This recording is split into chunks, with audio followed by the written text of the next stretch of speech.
Coach, congratulations on the win and opening statement. Just really grateful for a win. Really happy. It's hard to win. It's hard to win basketball games regardless of level, regardless of opponent.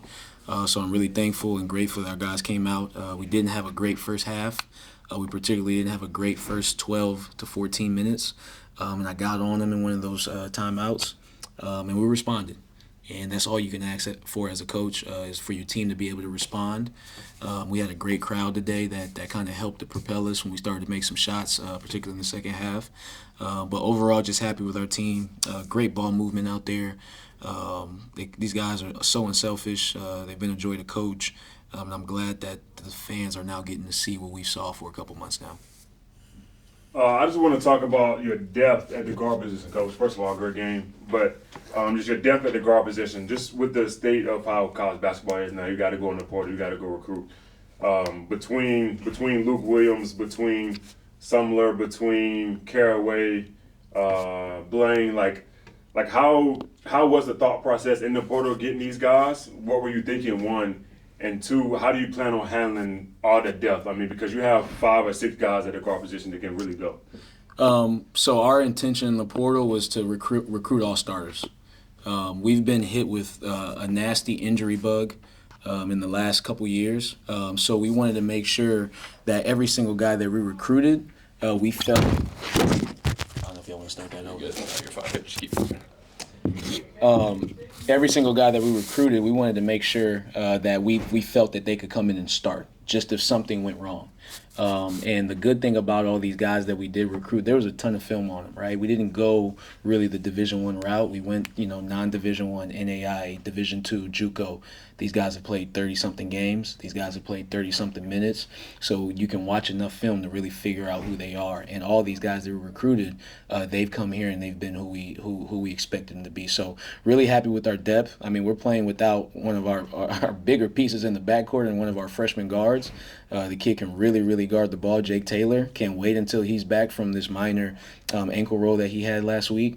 But that's just more depth. That's more depth. And one thing as a coach, I do have to find a way to navigate that because there's so many guys that can contribute. But we do play fast. We do play a lot of guys, and I think that helps keeping everybody engaged. Of, hey, I know I might be out there for 2 minutes, but as soon as another 2 minutes go by, I'm right back out there. So it's been fun. These guys are very humble. Nobody's been an issue, so that's been good. Coach, on the transfers coming in, you very early on as an interim head coach set your culture standards. Every game is day 7. Every day is game 7 for you. Right. Practice, in the classroom, on the court, whatever it may be. How was getting them involved in that culture process-wise?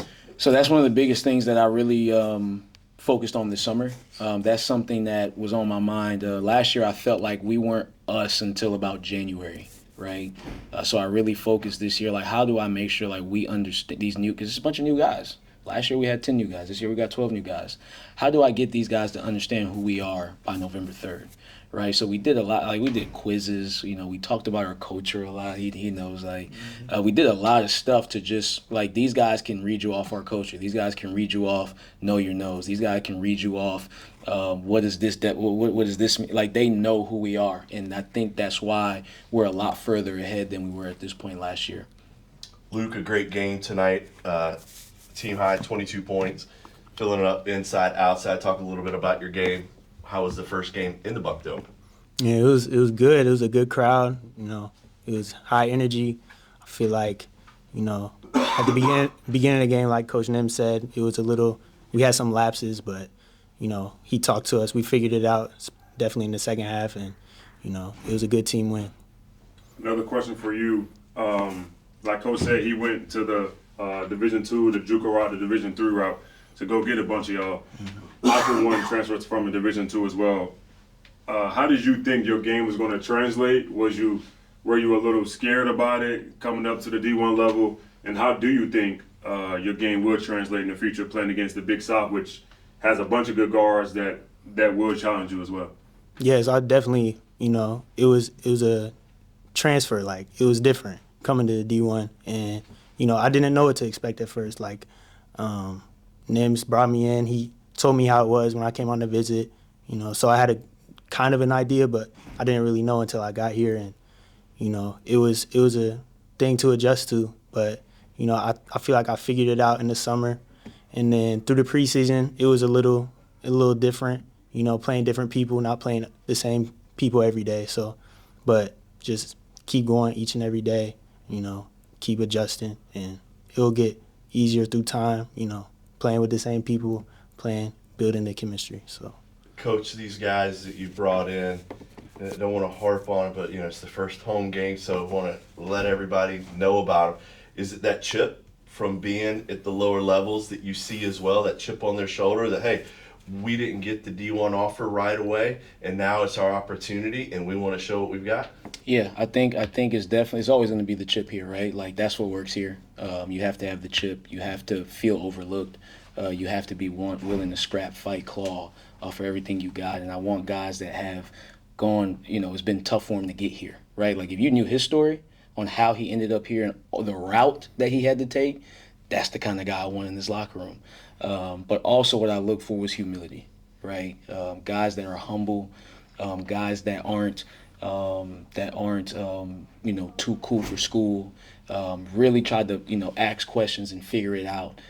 Because, you know, just through a year and a half, like I really I'm starting, hopefully, to figure out what it is that fits with me and what it fits with this university and what helps us win.